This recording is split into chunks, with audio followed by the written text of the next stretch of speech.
Bom, gente, vamos voltar até Brasília, porque o ministro Alexandre de Moraes, do STF, retirou as despesas do Ministério Público da União das regras do teto de gastos. Janaína Camelo está ao vivo conosco, vai trazer mais detalhes sobre essa decisão. Janaína, o pedido já havia sido, inclusive, encaminhado pela própria Procuradoria-Geral da República, né? Boa tarde mais uma vez para você. Muito boa tarde, Cássio. Exatamente isso. Foi um pedido da Procuradoria-Geral da República, né? Pelo procurador Paulo Gonet. Então, o ministro Alexandre de Moraes deu essa decisão numa liminar, né? Ele concedeu uma liminar.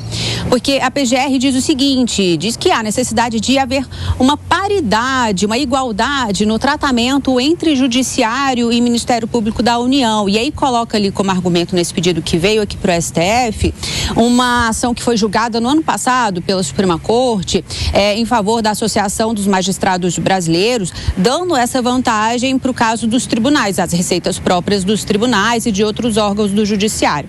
Então, hoje veio essa decisão liminar do ministro Alexandre de Moraes, concedendo essa vantagem também ao Ministério Público da União, né? Então, retirando do limite de gastos, das regras do arcabouço fiscal, as receitas próprias dos órgãos do Ministério Público da União. Mas ele diz nessa decisão que a legislação ali do arcabouço fiscal já prevê essa possibilidade de haver uma exceção no limite de gastos em casos assim de receitas próprias de cada órgão, mas que esse recurso deve ser aplicado com finalidade desse órgão específico. Então, nessa decisão, o ministro diz exatamente assim, que os valores das receitas próprias do Ministério Público da União devem ser empregados para o custeio das suas despesas.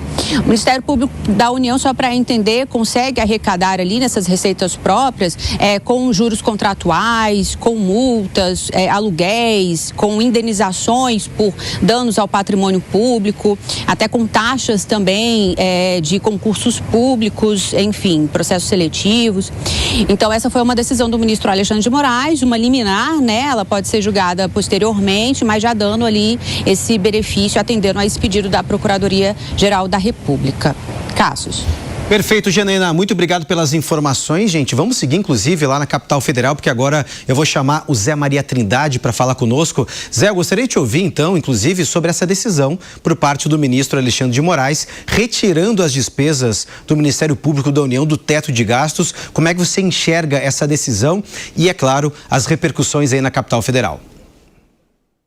Tudo aqui acaba em dinheiro, né? Nunca se discutiu tanto orçamento. O orçamento desse ano foi todo, vamos dizer, encaixotado pelo Congresso Nacional para impedir que o governo pudesse gastar muito em programas sociais e alavancar votos, né? E aí o governo ficou encurralado ali. O Congresso pegou 60 bilhões de reais em emendas, isso vai dar mais de 70 bilhões, porque existem as emendas extra-orçamentárias que alguns deputados conseguem, né? Então, um grande poder.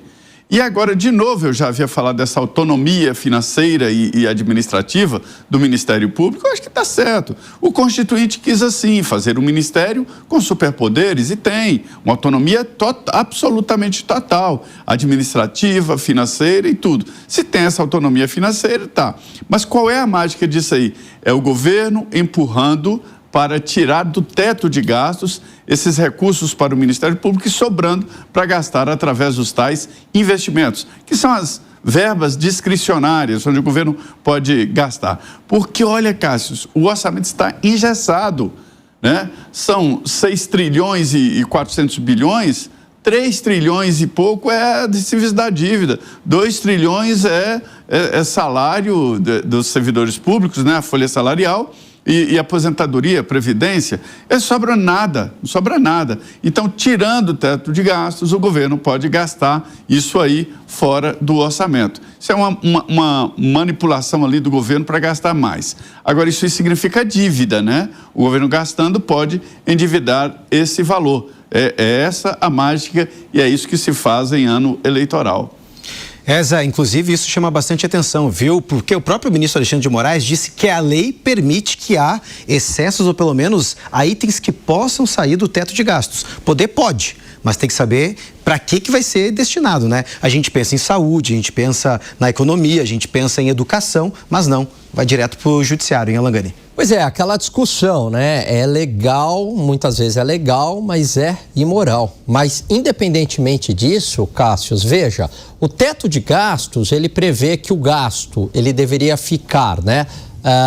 Ser 70% da variação da arrecadação, então o gasto pode subir até 70% do aumento da arrecadação, desde que fique no intervalo de inflação mais 0,6%, então no mínimo tem que gastar inflação mais 0,6% até inflação mais 2,5%. Na prática, o que significa isso? Que o gasto poderá ser maior do que inflação mais 2,5%, está fora da regra. Além do que, também não é computado no cálculo do resultado fiscal. Então, esse gasto aí não vai entrar na conta. Agora, nada muda a realidade. Qual que é a realidade? Quem é que vai financiar esse gasto? Quem vai financiar é a mesma turma de sempre. Você sabe quem que é a mesma turma de sempre, Cássio? É a piada que eu sempre fazia com o Evandro. Qual? Você, eu, o Acácio, o Piperno, o Zé, a audiência que nos assiste. É todo mundo, ou seja, é a classe produtiva, quem nos assiste, é a classe produtiva aqui do Brasil que vai financiar isso. De que maneira? Né? Como o imposto não é suficiente, então o governo emite títulos de dívida, emitindo títulos de dívida, o Estado, a gente empresta dinheiro para o Estado se endivida mais e a gente acaba financiando isso. Não diretamente, que não pode financiar esse tipo de despesa corrente diretamente, mas o imposto é usado para isso, aí descobriu outra área e aí como é que você cobre o rombo de outra área emitindo títulos de dívida. Então, no final das contas, é com mais endividamento.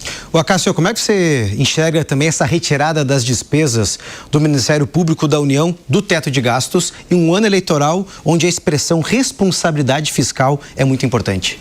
A gente tem que olhar sob essas duas perspectivas que vocês trouxeram: legalidade, constitucionalidade e moralidade e moralidade. Sob o ponto de vista legal, constitucional, faz sentido, porque o Ministério Público, a partir do artigo 127, mais ou menos ali da Constituição, tem autonomia funcional, tem independência funcional e autonomia administrativa financeira. Para que não haja nenhum tipo de ingerência em relação à atuação do Ministério Público, para que não haja nenhum tipo de pressão em relação à atuação do Ministério Público, a nossa Constituição de 88 estabeleceu esse tipo de autonomia. Nós falávamos, inclusive, salvo engano, o Zé disse isso, que a Polícia Federal, os delegados estão brigando pela mesma coisa. No fim do dia, o que a PF quer é exatamente isso. O orçamento é meu, eu mando no meu orçamento e por eu mandar no meu orçamento, ele não vai ser computado como gasto da União.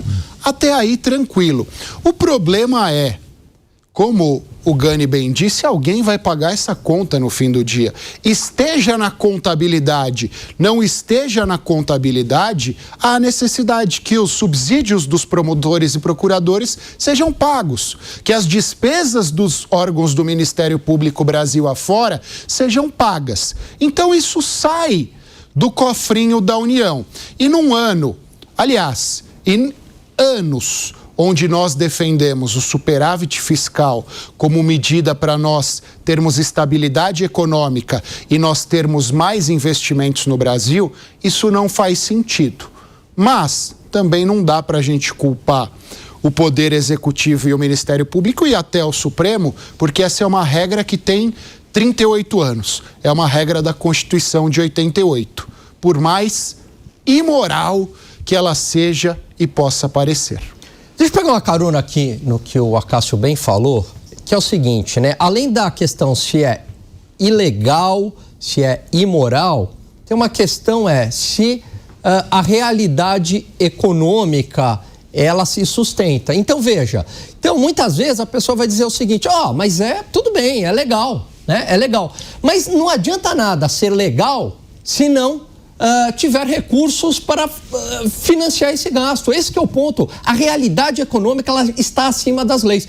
Eu lembro que na reforma da Previdência tinha muito esse argumento assim, mas tá na lei, não pode fazer isso. Bom, mas se não fizer a reforma da Previdência, colapsa as contas públicas e aí não tem como pagar. Você pode pode escrever lá uma lei que, né, tem que ter aposentadoria para todo mundo. Mas se não tiver dinheiro, não vai ter aposentadoria para todo mundo. Então significa que em algum momento a realidade econômica vai se impor.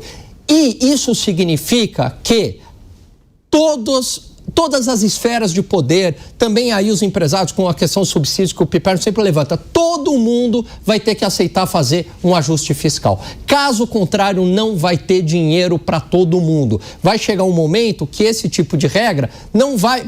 é legal, mas não vai ter dinheiro. Então, o ajuste fiscal, quanto antes ele for feito, menos indolor ele vai ser, Cássio. Perfeito, Alan Gani. Bom, gente, vamos trazer agora um destaque da nossa economia, porque há 2 dias da estreia na Bolsa de Nova York, a fintech PicPay já bateu 6 vezes a demanda de oferta. O valor deve chegar na casa dos 3 bilhões de dólares. E a expectativa é que a ação custe entre 16 a 19 dólares e que a empresa movimente 500 milhões de dólares, sendo a primeira a fazer isso desde 2021.